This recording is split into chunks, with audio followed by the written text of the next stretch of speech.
बच्चों पीछे क्लास में हम लोग फिजिक्स का 2 क्लास लिए हुए थे, जिसके अंतर्गत लगभग हम लोग 100 क्वेश्चन को पढ़े थे। आज फिर हम लोग जो शुरू करने जा रहे हैं फिजिक्स में, उसमें पहला प्रश्न है, लिखा है कॉर्क। क्या लिखा हुआ है? कॉर्क एक अच्छा एकॉस्टिक पदार्थ है। कॉर्क जो है एक कैसा पदार्थ है? एकॉस्टिक पदार्थ है, क्योंकि यह ध्वनि का अवशोषण करता है। अब जरा ध्यान दीजिए इस प्रश्न पर। कॉर्क जो है यह आपको ध्वनि को अपनी ओर खींचता है। अवशोषण का मतलब क्या होता है? अपनी ओर खींचता है। ठीक है, तो कॉर्क जो है आपको वो ध्वनि को क्या करता है? अपनी तरफ अवशोषण करता है। देखिए अवशोषण का मतलब समझिए, अपनी ओर खींचना। अवशोषण मतलब अपनी ओर खींचना। ठीक है, तो कॉर्क सबसे पहले यहाँ 2 प्रश्न बन रहा है कि कॉर्क क्या है। तो कॉर्क एक एकॉस्टिक पदार्थ है। याद कर लीजिए, कॉर्क एक एकॉस्टिक पदार्थ है। इसको बोलिए आप लोग। कॉर्क एक एकॉस्टिक पदार्थ है जो ध्वनि को अवशोषण करता है। बोलिए 2-4 बार। ठीक है, जब किसी पिंड के वेग को 2 गुना कर दिया जाए। देखिए पहले पढ़े थे हम लोग, क्या पढ़े थे? आवर्तकाल वाला क्वेश्चन पढ़े थे। ठीक उसी तरह का क्वेश्चन, जरा क्वेश्चन पर ध्यान दीजिएगा। किसी पिंड मतलब समझ लीजिए कोई भी पदार्थ, ठीक है। किसी पिंड के वेग को, वेग मतलब गति को क्या कर दिया जाए? 2 गुना कर दिया जाए, तो उसके संवेग भी 2 गुना हो जाता है। ठीक है, याद कर लीजिए, वेग को अगर 2 गुना कीजिएगा तो संवेग भी 2 गुना हो जाएगा। मिलता है वेग तो संवेग, यानी कि वेग 2 गुना कीजिएगा तो संवेग भी 2 गुना हो जाएगा। अब आपका अगला प्रश्न है कि बिजली के बल्ब के बारे में कौन नहीं जानता है? बताइए आप लोग। बिजली का जो बल्ब है वो बल्ब आपको किस धातु का बना हुआ होता है?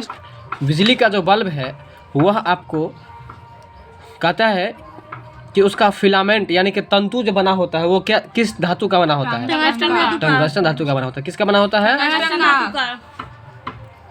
बिजली के बल्ब का जो फिलामेंट बना हुआ होता है वो किस धातु का बना हुआ होता है? टंगस्टन धातु का होता है। ये प्रश्न आपको हम पीछे भी चर्चा किए थे ना, तो याद रखिएगा। और ये टंगस्टन धातु जो होता है आपको, इसका प्रतिरोध उच्च होता है और गलनांक कम होता है। ठीक है, ये भी याद रखिएगा। बिजली के बल्ब का फिलामेंट यानी कि तंतु जिसको कहते हैं वो किस धातु का बना होता है? टंगस्टन धातु का। चलिए एम्पियर, पहले बताइए आप लोग कि हाँ एम्पियर किसका मात्रक है? विद्युत धारा का। किसका मात्रक है? विद्युत धारा। तो बताइए कि विद्युत धारा को जो मापा जाता है वो क्या चीज से मापा जाता है? एमीटर से। किससे? एमीटर से। अभी जस्ट पर देखे थे हम लोग क्वेश्चन, वही क्वेश्चन आया था ना। इसका है एम्पियर सेकंड जो है वो किसका मात्रक है? एम्पियर सेकंड वो किसका मात्रक है? बताइए। आवेश की मात्रा है। आवेश की मात्रा का मात्रक है एम्पियर सेकंड। इसको आप याद कर लीजिए। आप लोग बोलिए, एम्पियर सेकंड आवेश की मात्रा का मात्रक है। बोलिए, रटिए इसको।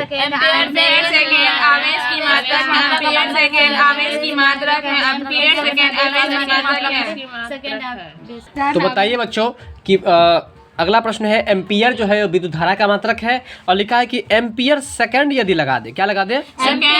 एम्पियर सेकंड यदि लगा दे तो एम्पियर सेकंड आपको जो मात्रक है वो किसका मात्रक है? आवेश का मात्रक है। किसका मात्रक है? आवेश की मात्रा। देखिए आवेश मतलब क्या होता है बताइए आप लोग। आवेश 2 प्रकार के होते हैं, एक ऋण आवेश और एक धन आवेश। ठीक है, तो देखिए आवेश मतलब कभी कभी जो है उसका अर्थ आप गुस्सा में भी ले सकते हैं। नहीं कहता कि हमको बहुत आवेश आ गया है। ठीक है, तो आवेश मतलब गुस्सा में यदि आप लेते हैं तो देखिए गुस्सा को कभी कभी जो है ना पी जाना चाहिए, क्योंकि गुस्सा जो होता है ना वो कुछ सेकंड के लिए ही होता है। गुस्सा कितने देर के लिए होता है? सेकंड के लिए। इसलिए देखिए आवेश जो रहेगा वो कुछ सेकंड के लिए ही रहेगा, लेकिन उसको हम लोग अगर पी जाएंगे तो कुछ नहीं होगा। बात समझ में आ रहा है कि नहीं? इसलिए याद कर लीजिए कि एम्पियर सेकंड यदि बोल दे तो वो किसका मात्रक है? यदि एम्पियर बोल दे तब विद्युत धारा का। एम्पियर सीधे बोल दे तब विद्युत धारा। और एम्पियर सेकंड बोल दे तो ठीक। क्या बताए? आवेश मतलब गुस्सा, और गुस्सा कुछ सेकंड के लिए रहता है ना, और साथ में अगर आप गुस्सा को पी जाएंगे तो फिर कुछ हानि नहीं होगा। तो बताइए कि आवेश की मात्रा का जो मात्रक है वो क्या है? एम्पियर सेकंड है। और एम्पियर किसका मात्रक है? विद्युत धारा यानी कि इलेक्ट्रिक करंट का। इलेक्ट्रिक करंट का। अब देखिए इलेक्ट्रॉन वोल्ट, क्या लिखा हुआ है? इलेक्ट्रॉन वोल्ट जो है वह किसका मात्रक है? इलेक्ट्रॉन वोल्ट जो है वह ऊर्जा का मात्रक है। किसका मात्रक है? इलेक्ट्रॉन वोल्ट जो है वो किसका मात्रक है? ऊर्जा का मात्रक है। ठीक है, देखिए इलेक्ट्रॉन वोल्ट, क्या लिखा हुआ है? इलेक्ट्रॉन वोल्ट है। तो इसको आपको याद रखना है कि ऊर्जा का मात्रक क्या होता है। तो देखिए ये क्या है, ऊर्जा, ठीक है। तो इस प्रश्न को आप लोग याद रखेंगे, है ना, इसको हम घेर करके रखते हैं। अगला प्रश्न है कि एक इलेक्ट्रॉन वोल्ट, अब इस ये बड़ी मोस्ट ट्रिविया है, इसको जरा समझिए और इसको रटना ही पड़ेगा। एक इलेक्ट्रॉन वोल्ट बराबर जो होता है वो इसका मान कितना होता है, जैसे आप लोग पाई का मान पढ़ते थे ना 22/7, उसी तरह से एक इलेक्ट्रॉन वोल्ट बराबर होता है, बोलिए 1.6 गुने 10 का पावर -19 जूल। 10 का पावर -19 जूल। बताइए अब इसको रटिए आप लोग कि एक इलेक्ट्रॉन बराबर क्या होगा। एक इलेक्ट्रॉन बराबर 1.6 गुने 10 का पावर -19। चलिए रटिए आप लोग। चलिए तो बताएंगे आप लोग कि एक इलेक्ट्रॉन वोल्ट का जो है सो मान कितना होता है, 1.6। बहुत अच्छा, तो आप लोग को ये चीज़ याद हो गया। अगला प्रश्न है, इसको भी याद रखिएगा, ये वो क्वेश्चन इतना फंसाता है बच्चे को कि मत पूछिए। तो देखिए आज आप लोग गलत नहीं कीजिएगा, आज आप लोग रट के जाइए, ध्वनि किस तरंग गति में यात्रा करता है, ठीक है। तो आप इतना मत याद कीजिएगा, बस एक ही चीज़ याद रखिए कि ध्वनि जो है ना वह कैसी तरंग है, ध्वनि जो है वह कैसी तरंग है। तो याद रखिए कि ध्वनि एक अनुदैर्घ्य तरंग है। ध्वनि क्या है, अनुदैर्घ्य तरंग है। अब देखिए ये प्रश्न याद रखने का कॉन्सेप्ट क्या है, ध्वनि है, ध्वनि मतलब क्या होता है, आवाज। तो आवाज, ठीक है। तो देखिए ध्वनि मतलब क्या होता है आपको, आवाज। और आप जब जहाँ पढ़ने के लिए बैठे होंगे तो उस अगल बगल में आपको ध्वनि करेगा, मतलब आवाज करेगा, कौन करेगा, तो इनकी बहन का नाम क्या है, अनु। क्या नाम है, अनु। तो अनु से याद कर लीजिए कि ध्वनि कैसा तरंग है, अनुदैर्घ्य तरंग है। तो आप लोग याद रखिएगा, इस प्रश्न में बहुत ज़्यादा बच्चा फंसता है, लेकिन आज के बाद आप लोग नहीं फंसिएगा। तो बताइए ध्वनि कैसी तरंग है, अनुदैर्घ्य है। अब ये प्रश्न दीदी को पता होगा कि अंतरिक्ष यात्री को अंतरिक्ष कैसा लगता है, अंतरिक्ष कैसा लगता है, काला लगता है, ठीक है। तो ये प्रश्न तो आप लोग को याद रखने की कोई ज़रूरत है ही नहीं, तो कॉन्सेप्ट है, ठीक है। ध्वनि तरंग, ध्वनि तरंग जो है किससे होकर यात्रा नहीं कर सकती है, यह क्वेश्चन भी आप लोग को हम समझा देते हैं, रटना नहीं पड़ेगा, समझ लीजिए। कहता है कि ध्वनि तरंग जो है किससे होकर, जरा प्रश्न पर ध्यान दीजिएगा, किससे होकर क्या नहीं कर सकता है भाई, तो यात्रा नहीं कर सकता है। यात्रा मतलब एक जगह से दूसरे जगह नहीं जा सकता है। तो देखिए हम आप लोगों को बताए थे कि जैसे जैसे आप ऊपर उठते जाते हैं टेम्परेचर क्या होता है, बढ़ता जाता है और वायु कमता जाता है, ये बात बताए थे। और उसी तरह से याद रखिए जब वायु कमेगा तो इसी तरह से समझिए कि मान के चलिए आप चले गए चंद्रमा पर कुछ खोज करने के लिए। जब आप चंद्रमा पर जाएंगे तो कितना ऊपर चले गए आप, बहुत ऊपर चले गए ना। तो जब चंद्रमा पर आप जाएंगे तो वहाँ पर अगर आप सोचेंगे कि हम और आप बात कर ले वहाँ पर, तो बात आप नहीं कर पाएंगे। आप भले ही हमारे कान के पास बोलिए फिर भी हम नहीं सुन पाएंगे आपकी बात। ऐसा क्यों, क्योंकि वहाँ पर हवा नहीं है। तो जहाँ हवा भी नहीं है, जहाँ हवा भी नहीं है उसको हम लोग कहते हैं निर्वात। निर्वात मतलब होता है खाली, जहाँ पर कुछ भी नहीं हो। अभी आप जहाँ बैठे वहाँ हवा है कि नहीं है, हवा के कारण से ही आपकी आवाज़ हम सुनते हैं और हमारी आवाज़, अगर आवाज़ ये हवा नहीं हो तो हम लोग नहीं सुन पाएंगे। मोबाइल में कौन सी आवाज़ है, तो ठीक है। तो बताए आपको हम कि चंद्रमा पर जाने के बाद आप एक दूसरे से बात नहीं कर सकते। उतना ही नहीं, यदि चंद्रमा पर आप सोना चाहे तो आप जैसे ये पेन है ना, इस पेन को यदि ऐसे रख दीजिएगा तो चंद्रमा पर लटका हुआ है वो रह जाएगा, वो नीचे ऊपर कहीं भी नहीं जाएगा। क्यों नहीं जाएगा, क्योंकि वहाँ पर हवा है। अगर आप सोना चाहते हैं तो ऐसे करके पढ़ रही, ऐसे करके आप ऐसे पढ़ले रह जाइएगा, नीचे नहीं गिरिएगा। क्यों, क्योंकि वहाँ पर हवा नहीं है। बात समझ में आ रहा है।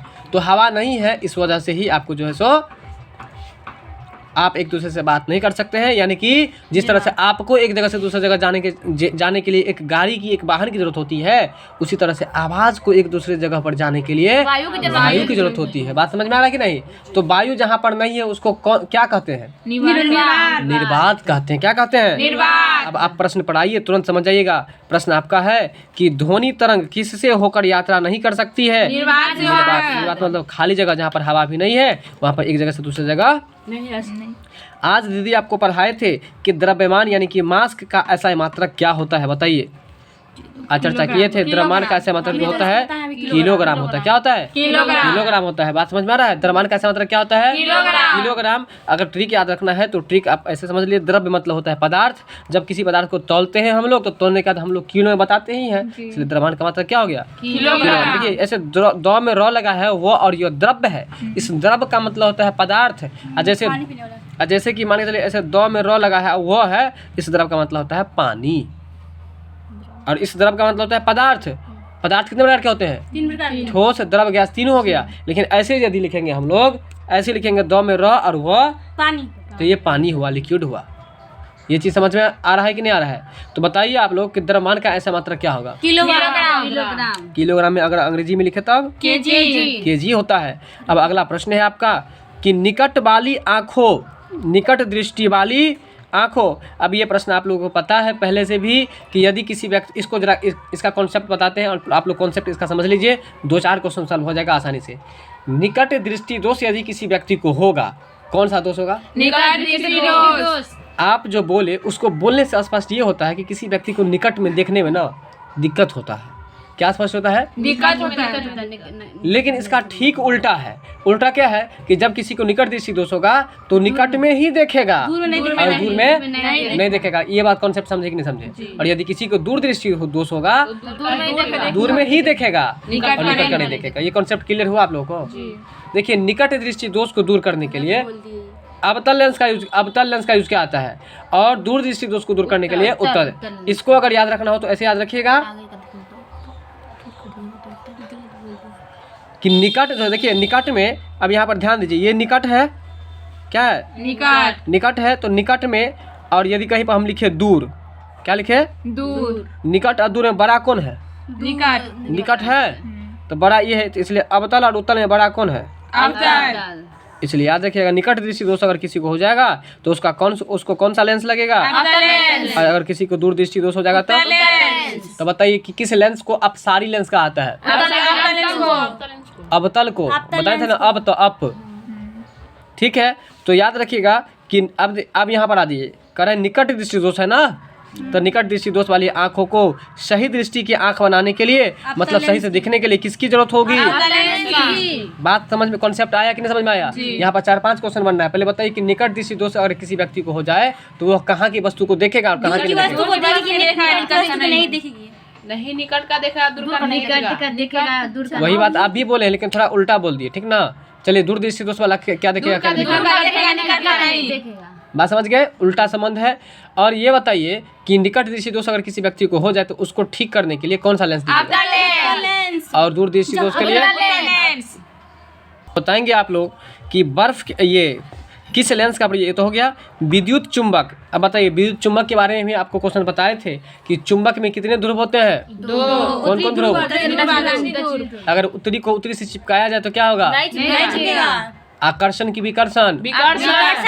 यदि अगर उत्तरी और दक्षिणी को चिपकाए तो आकर्षण होगा, मतलब आकर्षित करेगा एक दूसरे को ना। अब जरा ध्यान दीजिए, ये भी प्रश्न आप लोग को याद आसानी से हो जाएगा। देखिए, विद्युत चुंबक बनाने के लिए, क्या बनाने के लिए? चुंबक बनाने के लिए कह रहा है कि सबसे अधिक उपयोगी, उपयुक्त मतलब उपयोगी कौन सा लोहा होता है? मृदु लोहा।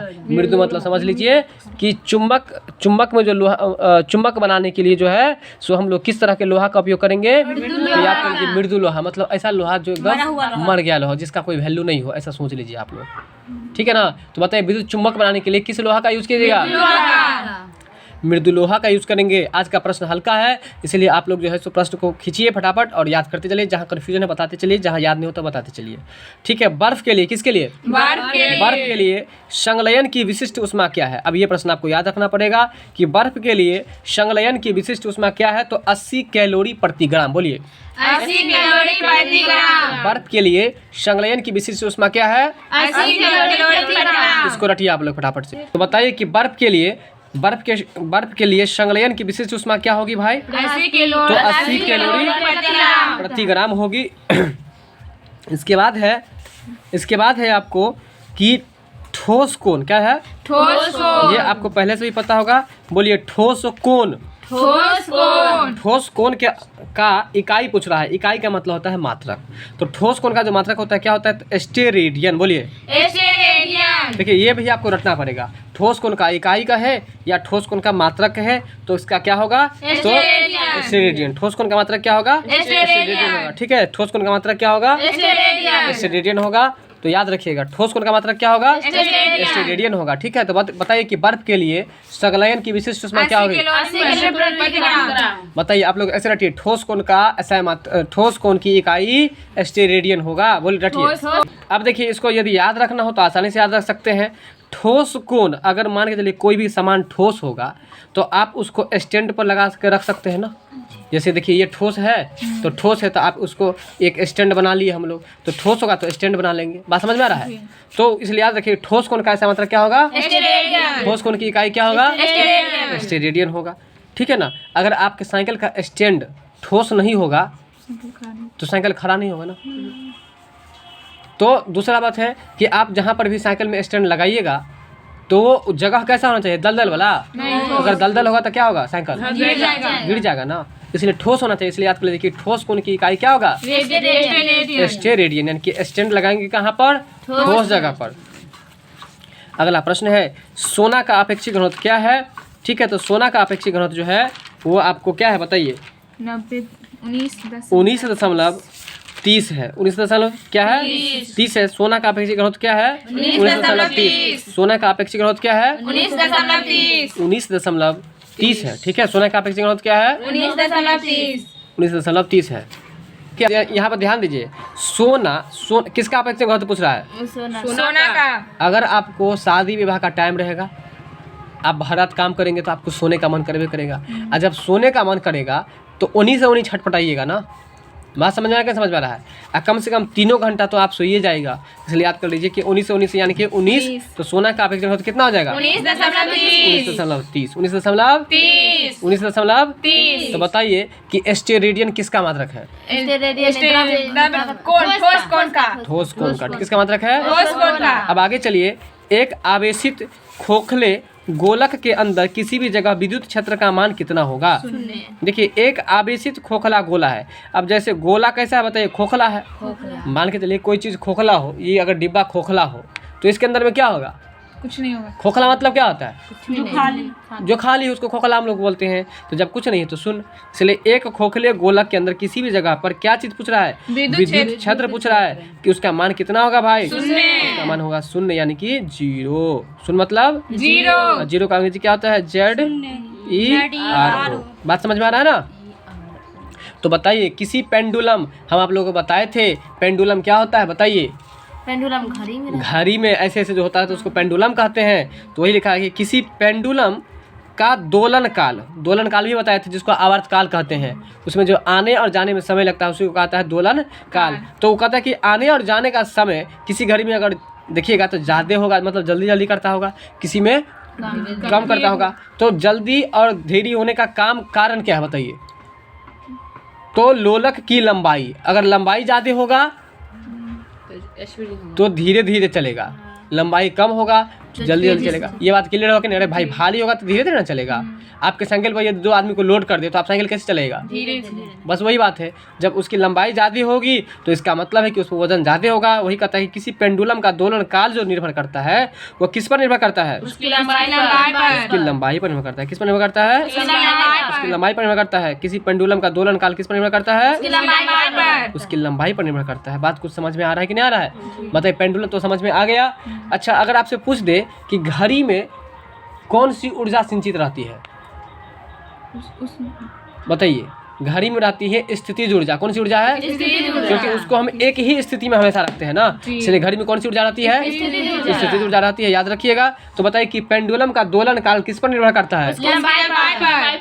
चलिए अब है त्वरित चालक। क्वेश्चन महत्वपूर्ण है, दोनों किताब में आपको मिलेगा। देखिए त्वरित चालक मतलब समझिए, बिजली जो चमकता है, जिसको हम लोग बताएं कि ठनक रहा है, उसको हम लोग क्या कहते हैं? बिजली चमकता है, तो उसी को कहता है त्वरित चालक। मतलब बिजली जो चमकता है वह उसको हम लोग बोलते हैं त्वरित। ये त्वरित बोलते हैं, मतलब त्वरित मतलब बिजली होता है। तो यहाँ लिखा है त्वरित चालक। त्वरित चालक का आविष्कार किसने किया? तो अब त्वरित चालक के बारे में समझ लीजिए कि क्या होता है। आप कभी टावर देखे हैं? या चिमनी देखे होंगे आप लोग? चिमनी देखे हैं? आप देखिएगा टावर या चिमनी पर सबसे ऊपर में वो त्रिशूल के जैसे बना दिया रहता है, या त्रिशूल के जैसे नहीं भी होता है तो आपको सिंगल जो है ना ये लोहा का डाल देता है।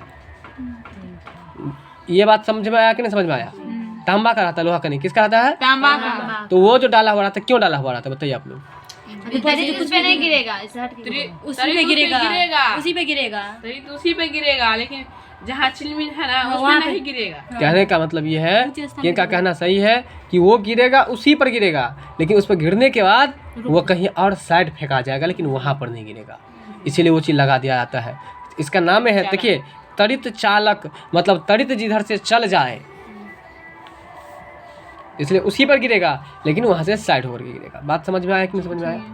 और उसमें इतना पावर होता है कि कितना फीट अंदर धंस जाएगा नीचे, उसका कोई अता पता नहीं है। ठीक है, तो त्वरित चालक का आविष्कार जो किया है वो किया है बेंजामिन फ्रैंकलिन। किसने किया है? बेंजामिन फ्रैंकलिन ने किया है। किसने किया है?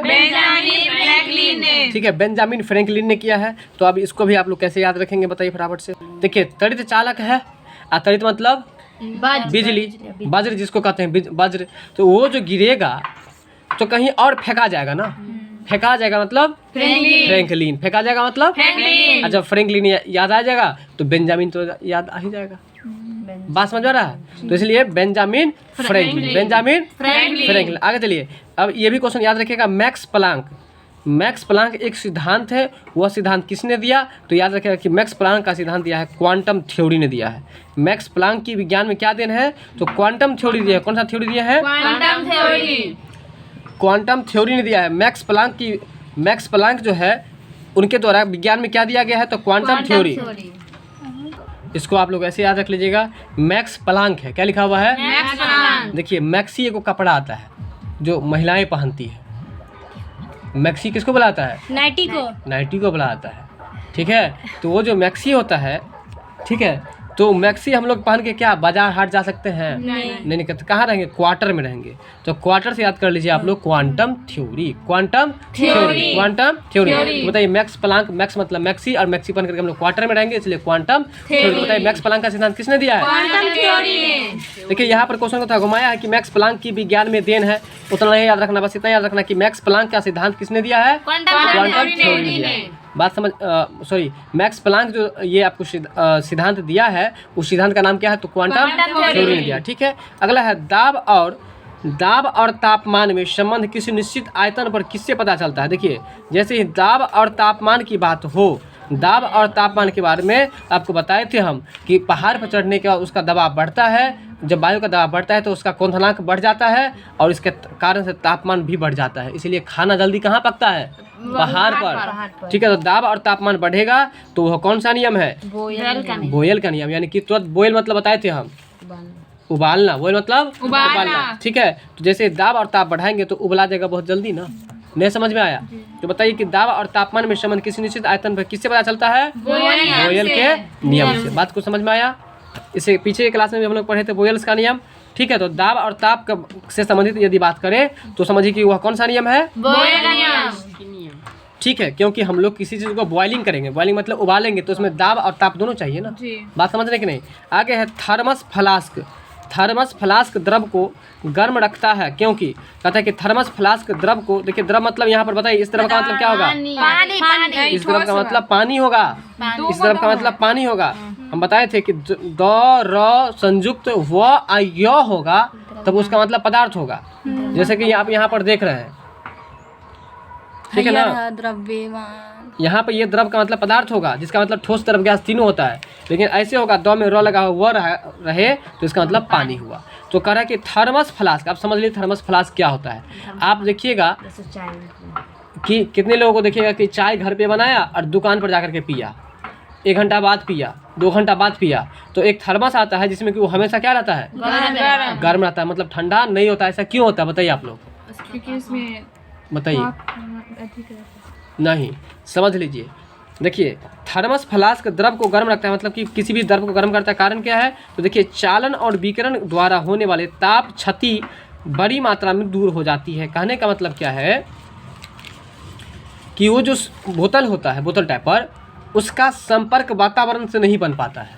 आप देखिए होगा कि चाय यदि ठंडा के समय में बनाए और तुरंत नहीं पिए तो चाय क्या होता है?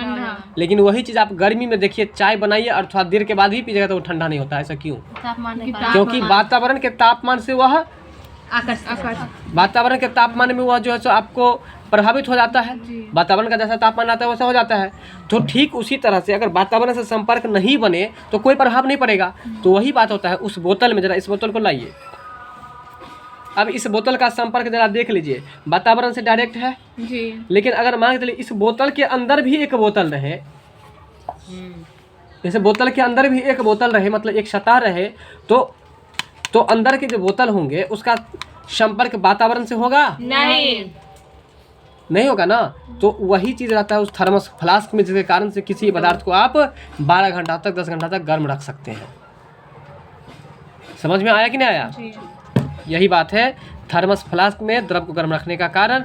और अब इसको कैसे याद रखिएगा, तो देखिए चालन और विकिरण द्वारा, बोलिए ये रखना पड़ेगा आपको। चालन और विकिरण द्वारा होने वाली ताप क्षतियाँ बड़ी मात्रा में दूर हो जाती है। इसको रटिए आप लोग कि थर्मस फ्लास्क द्रव को गर्म क्यों रखता है, तो बोलिए कि चालन और विकिरण के द्वारा होने वाली ताप क्षतियाँ बड़ी मात्रा में दूर हो जाती है। रटिए इसको, ठीक है। तो बताइए थर्मस फ्लास्क द्रव को गर्म रखता है क्यों? क्योंकि चालन और विकिरण द्वारा होने वाली ताप क्षति, देखिए मतलब कि ताप की जो क्षति होती है, यानी कि जो चाय ठंडा हो जाती है, यानी कि ताप उसका क्षति होता है, मतलब ताप घाटा में चला जाता है, हानि हो जाता है। तो वही करें कि चालन और विकिरण के द्वारा जो ताप की क्षति होती है वह बड़ी मात्रा में दूर हो जाती है। मतलब कि यह ताप का क्षति नहीं होता है, टेम्परेचर इसलिए नहीं घटता है और उसके कारण से कोई भी चीज़ ठंडा नहीं होता है।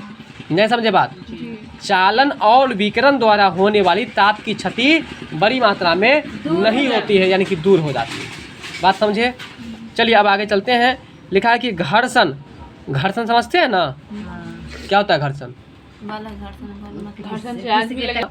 तो घर्षण जैसे कि आप साइकिल में वायरिंग जो लगी हुई होती है, तो साइकिल जो चलता है तो उससे क्या होता है, घर्षण पैदा होता है। जैसे कि अब चक्का है, टायर होता है ना, टायर ट्यूब टायर, तो टायर जो अगर मान के चलिए टायर में ग्रिप जो नहीं रहता है, ग्रिप समझते हैं ना, अगर टायर पूरा प्लेन हो जाएगा तो आपका साइकिल आगे नहीं जा पाएगा।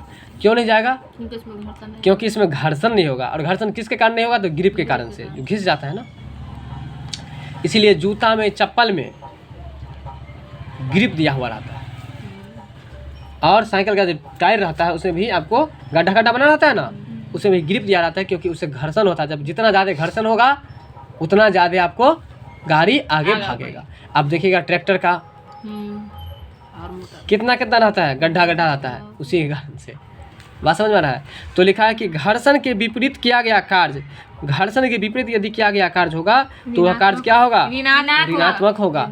घर्षण के विपरीत, देखिए किसके विपरीत? देखिए घर्षण मतलब देखिए घर्षण के विपरीत ऐसे याद कर लीजिए कि घर्षण मतलब क्या हुआ? एक तरह से घिसना। तो घिसना मतलब एक तरह से संघर्ष करना।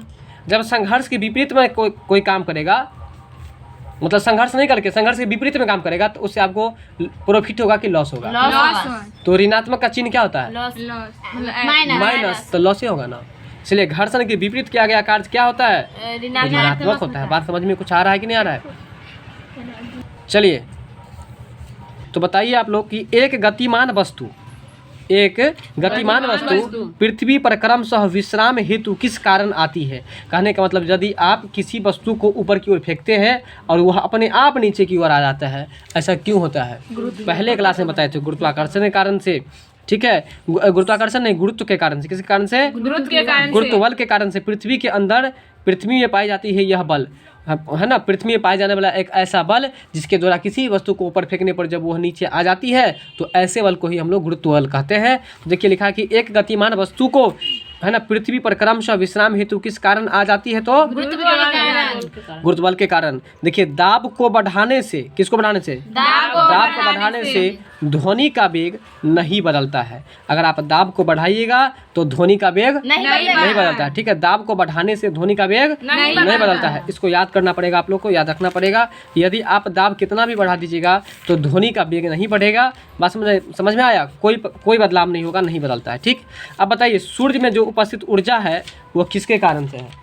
नभ के संलयन के कारण से। सूर्य में जो आपको ऊर्जा है वो किसके कारण से है? नाभ के संलयन के कारण से। अच्छा एक बात बताइए कि सूर्य में आपको कौन कौन सा गैस पाया जाता है? Helium, hydrogen. ठीक, क्या है? हा से हाइड्रोजन, ही से हीलियम। ठीक है, सबसे ज्यादा क्या पाया जाता है? हाइड्रोजन पाया जाता है। ठीक है, तो बताइए कि दाब बढ़ाने से ध्वनि के वेग में क्या परिवर्तन होता है? कोई परिवर्तन नहीं। और सूर्य में जो ऊर्जा, सूर्य से जो ऊर्जा निकलता है वो किसके कारण से? नाभ के संलयन के कारण से। सूर्य से जो ऊर्जा निकलता है किसके कारण से? चलिए अगला प्रश्न है, जब प्रकाश वायु से शीशा में जाता है, देखिए जब प्रकाश मतलब क्या होता है, रोशनी। जब प्रकाश वायु से शीशा में जाता है तो शीशा में इसका वेग क्या होता है, घटता है। देखिए जब प्रकाश को यानी कि लाइट जलाएंगे, और लाइट कहाँ पर जलाएंगे, देखिए अभी ऐसे जला रहे हैं लाइट, अगर वो जो लाइट जल रही है तो ये कहाँ जल रही है, वायु में। और वायु से यदि शीशा में जलाएंगे तो उसके गति में क्या होगा, परिवर्तन होगा और वो घट जाएगा, पहले से क्या होता है, घट जाता है। अब चलिए लिखा है कि हवा में, किसमें, हवा में ध्वनि का वेग बढ़ता कब है, तो तापक्रम बढ़ने पर। एक बात बताइए, रात के समय में जब धुंध लगा हुआ होता है, जब हल्ला करते हैं आप, तो आवाज ज्यादा फैलता है कि कम फैलता है? बिल्कुल सही बात, नहीं कम फैलता है। रात को ज्यादा फैलता है ना, लेकिन जब धुंध कोहरा हो उस परिस्थिति में आपका आवाज कम फैलता है। लेकिन यदि दिन जैसे जैसे बढ़ता जाता है, तापक्रम जैसे जैसे बढ़ता है, वैसे वैसे आवाज का भी गति क्या होता है, बढ़ता। वही बात लिखा, जरा ध्यान से देख लीजिए आप लोग कि हवा में ध्वनि का वेग बढ़ जाता है कब, तो तापक्रम के बढ़ने से। बात समझ में आया कि नहीं समझ में आया? यानी कि जैसे जैसे दिन बढ़ेगा वैसे वैसे टेम्परेचर बढ़ेगा, जब टेम्परेचर बढ़ेगा तो ध्वनि का गति क्या होगा, बढ़ेगा। बात समझ में आया मेरा कि नहीं आया? अगला प्रश्न है कि किसी वस्तु का भार यदि 40 किलोग्राम है, जरा ध्यान दीजिए, प्रश्न आपको भी आता है, यदि किसी वस्तु का भार 40 ग्राम है, कितना है, 40 ग्राम, तो चंद्रमा पर उसका भार कितना हो जाएगा? शून्य, घट जाएगा। बताइए कि हवा में ध्वनि का वेग क्या होता है? घट जाता है। हवा में ध्वनि का वेग बढ़ जाता है। नहीं बदलता है, हाँ बढ़ जाता है। ठीक है, हवा में ध्वनि का वेग बढ़ जाता है किसी कारण से, तो तापक्रम बढ़ने से। आगे है कि किसी वस्तु का भार, हाँ इसमें कॉन्सेप्ट दिए थे, कॉन्सेप्ट दिए थे हम कि यदि किसी वस्तु का भार आपको यहाँ पर आपको जो है सो 36 किलो है या कितना भी किलो है, तो चंद्रमा पर जाने के बाद उसको कितना से गुना कर दीजिएगा, 1/6 से। तो बताइए 36 में 1/6 से गुना कीजिए जल्दी से, जैसा कि आपको हम दिखा ही देते हैं। मान के चलिए कि 36 है, ठीक है, और 36 में हम 1/6 से गुना करेंगे तो 6 छारे 36, यानी कि अब 6 को 1 से गुना करेंगे तो कितना केजी हो जाएगा, यानी कि यदि धरती पर 36 किलो का होगा तो आकाश ये चंद्रमा पर जाकर कितना किलो हो जाएगा, 6 किलो का। यानी कि जितना होगा उसमें 6 से भाग दे दीजिएगा ना, उतना आपको कम जाता है। यानी कि चंद्रमा पर जाने के बाद उसका भार कम जाता है, बढ़ता नहीं है। बात समझ में आ रहा है कि नहीं आ रहा है? चलिए, तो लिखा है किसी वस्तु का भार पृथ्वी पर कितना ग्राम है, 40 किलो। 40 किलो। तो चंद्रमा पर उसका भार क्या हो जाएगा, 40 किलोग्राम। चंद्रमा पर क्या भार हो जाएगा उसका, भार जो भी होगा कहिएगा कि वो घट जाएगा। अभी कॉन्सेप्ट ये है ना, क्या होगा, घट जाएगा, तो बस घट जाएगा। आगे है कि घड़ी में चाबी देना। देखिए घड़ी में चाबी देते हैं तो हम लोग उसको एक ही स्थिति में रखते हैं ना, एक ही जगह स्थिर कर देते हैं ना, कि इधर से उधर करते हैं। अरे दीवार घड़ी को हम लोग पीठ पर टांग के इधर से उधर करते हैं, नहीं करते हैं, एक जगह स्थित कर देते हैं, इसलिए स्थितिज ऊर्जा। यानी कि घड़ी में चाबी देना कौन सा ऊर्जा, चलिए पसीना सबसे अधिक निकलता है कब, पसीना सबसे अधिक कब निकलता है, जब तापमान अधिक और हवा आर्द्र हो। बिल्कुल, यानी कि तापक्रम जब अधिक हो, यानी कि टेम्परेचर अधिक हो और हवा क्या हो, आर्द्र हो, हवा क्या हो, आर्द्र हो, तो पसीना अधिक निकलता है। आर्द्र का मतलब क्या होता है, ठंडा होता है। आर्द्र का मतलब कैसा होता है, ठंडा। ठीक है ना, पसीना कब निकलता है सबसे ज़्यादा, देखिए अभी सुनिए, अभी कॉन्सेप्ट समझिए। अभी टेम्परेचर ज़्यादा है और हवा आपको ठंडा ठंडा हवा चलता है, तो आप अपने सबको अच्छा लगता है, लगता है ना, क्यों, क्योंकि शरीर से पसीना निकलता है। इसलिए याद कर लीजिए कि सबसे अधिक पसीना कब निकलेगा, जब तापक्रम ज़्यादा होगा और आर्द्र हवा चलता हो, यानी कि ठंडी हवा चलता हो। कॉन्सेप्ट क्लियर हुआ कि नहीं होगी, बताइए। आगे है रडार। ये भी प्रश्न आपको बता दिए थे। रडार का आविष्कार किसने किया था, तो वो दूसरा क्वेश्चन था, वो भी सही बोल रहे हैं आप। रडार का आविष्कार किसने किया था, तो रॉबर्ट वाटसन वॉट ने किया था। किसने किया था, रॉबर्ट वाटसन वॉट ने। देखिए रडार का आविष्कार जो किया है वो क्या है, रॉबर्ट वाटसन वाट ने किया है। ठीक है, आप इसमें रडार को केवल रॉबर्ट को छोड़ दीजिए, वाटसन वाट को याद कर लीजिए इसी में आप लोग। ठीक है, तो रडार का आविष्कार किसने किया, ये आप लोग याद रखिएगा। ठीक है, रॉबर्ट वाटसन वाट ने किया है। वैसे अगर नहीं याद है तो छोटा सा ट्रिक है, रॉ से रडार है, रॉ से रॉबर्ट वाटसन वाट है। ठीक है, इसको याद रखिएगा। वैसे रॉबर्ट हर जगह नहीं लिखा रहता है, वाटसन वाट लिखा रहता है, इसलिए आपको बताए थे कि वाटसन वाट को याद रखिएगा। ठीक है, अब है किसी खगोलीय दर्पण, खगोलीय दूरबीन है, दर्पण नहीं दूरबीन है। खगोलीय दूरबीन की आवर्धन क्षमता, कौन क्षमता है, आवर्धन क्षमता, आवर्धन क्षमता कम कैसे की जा सकती है, तो किसी खगोलीय दूरबीन की आवर्धन क्षमता कैसे कम की जा सकती है, तो नेत्रिका की फोकस दूरी को बढ़ा करके। किसकी फोकस दूरी को बढ़ा करके, नेत्रिका की फोकस दूरी को बढ़ा करके उसके आवर्धन क्षमता को कम किया जा सकता है। बताइए किसी खगोलीय दूरबीन की आवर्धन क्षमता को कम कैसे किया जा सकता है, तो नेत्रिका की फोकस दूरी को बढ़ाकर। तो बताइए आप लोग के रडार का आविष्कार किसने किया? रॉबर्ट वाटसन वाट। तो अब तो बताइए कि किसी खगोलीय दूरबीन की आवर्धन क्षमता, देखिए दूरबीन समझते हैं आप लोग?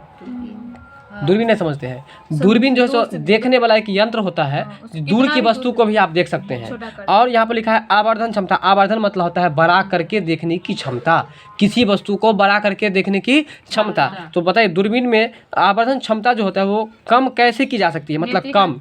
तो नेत्रिका की फोकस दूरी को बढ़ाकर, नेत्रिका की फोकस दूरी को बढ़ाकर। क्वेश्चन समझे कि नहीं? क्या समझे क्वेश्चन बताइए? कि दूरबीन में आवर्धन क्षमता को कम हम लोग कैसे करेंगे? क्वेश्चन क्या बोले फिर से बताइए? दूरबीन में आवर्धन क्षमता को कम कैसे करेंगे? तो बताइए कम कैसे करेंगे? तो नेत्रिका की फोकस दूरी को बढ़ाकर, नेत्रिका की फोकस दूरी को बढ़ाकर। ठीक है, अब चलिए अगला प्रश्न है जो कि महत्वपूर्ण है, हाइग्रोमीटर। देखिए इससे जुड़ा हुआ 2 प्रश्न आता है, एक आता है हाइड्रोमीटर और एक आता है हाइग्रोमीटर। तो ड्रो में और ग्रो में अंतर होता है। तो देख लीजिए, अगर हाइग्रो कहेगा, गौ से ग्रो कहेगा तो यहाँ हो जाएगा अपेक्षिक आर्द्रता। अगर रहेगा हाइड्रो तो ड्रो में हो जाएगा आपेक्षिक घनत्व, याद रखिएगा। अगर रहेगा ड्रो, जैसे यहाँ पर प्रश्न आपको बता ही देते हैं, अगर रहेगा हाइड्रोमीटर, देख लीजिए हाइड्रो रहेगा ना, तो हाइड्रो में हो जाएगा आपको आपेक्षिक घनत्व। क्या हो जाएगा? अपेक्षित घनत्व। कोई बात नहीं, अपेक्षिक घनत्व हो जाएगा। क्या हो जाएगा? अपेक्षित घनत्व। लेकिन हाइग्रो लगा हुआ ग्रो, तो ग्रो में हो जाएगा आपको अपेक्षिक आर्द्रता। तो बताइए अपेक्षिक आर्द्रता को जो मापा जाता है वो क्या चीज़ से मापा जाता है? हाइग्रोमीटर में मापा जाता है। ठीक है, हाइग्रोमीटर से मापा जाता है। और अपेक्षिक घनत्व को जो मापा जाता है किससे? ठीक है, तो बताइए कि दाब को बढ़ाने से ध्वनि का वेग बढ़ेगा? नहीं। दाब को बढ़ाने से ध्वनि का वेग नहीं बढ़ेगा। बताइए कि यदि आपका वजन यहाँ पर 6 किलो है तो चंद्रमा पर कितना हो जाएगा? घट जाएगा। 6 में 6 से भाग दीजिए, यानी कि 1 किलो हो जाएगा। बात समझ में आ रहा है? बताइए घर्षण के विपरीत किया गया कार्य कैसा होगा? ऋणात्मक। क्या होगा? ऋणात्मक होगा। तो बताइए थर्मस फ्लास्क जो है सो द्रव को गर्म रखता है, क्यों? क्योंकि चालन और विकिरण द्वारा होने वाली ताप की क्षतियाँ बड़ी मात्रा में दूर हो जाती है। ठीक है, मतलब ताप की क्षति नहीं होती है इसलिए। ठीक है, तो बताइए कि दाब और तापमान है। देखिए 2 चीज़ आ रहा है, दाब और तापमान। दाब और तापमान, जैसे बोलते कि दाब और तापमान आएगा तो बोयल का नियम। ठीक है, अगला है कि मैक्स प्लांक विज्ञान में देन है, मतलब मैक्स प्लांक नाम का एक वैज्ञानिक था, उन्होंने क्या दिया था? बताया थी कि मैक्सी पहनेंगे तो कहाँ रहेंगे? क्वार्टर में, इसलिए क्वांटम थ्योरी का। ठीक है, चलिए वीडियो अच्छी लगी हो तो लाइक शेयर सब्सक्राइब जरूर कीजिएगा। साथ में अगला वीडियो आप तक तुरंत पहुँचे इसके लिए बेल नोटिफिकेशन पर क्लिक कर लीजिएगा। और आपको दूसरे वीडियो का जैसे कि फिजिक्स का, और ये तो फिजिक्स चल ही रहा है, मतलब कि केमिस्ट्री, बायोलॉजी, हिंदी, अंग्रेजी, मैथमेटिक्स सबका लिंक डिस्क्रिप्शन में दिया हुआ है, आप वहाँ से देख सकते हैं।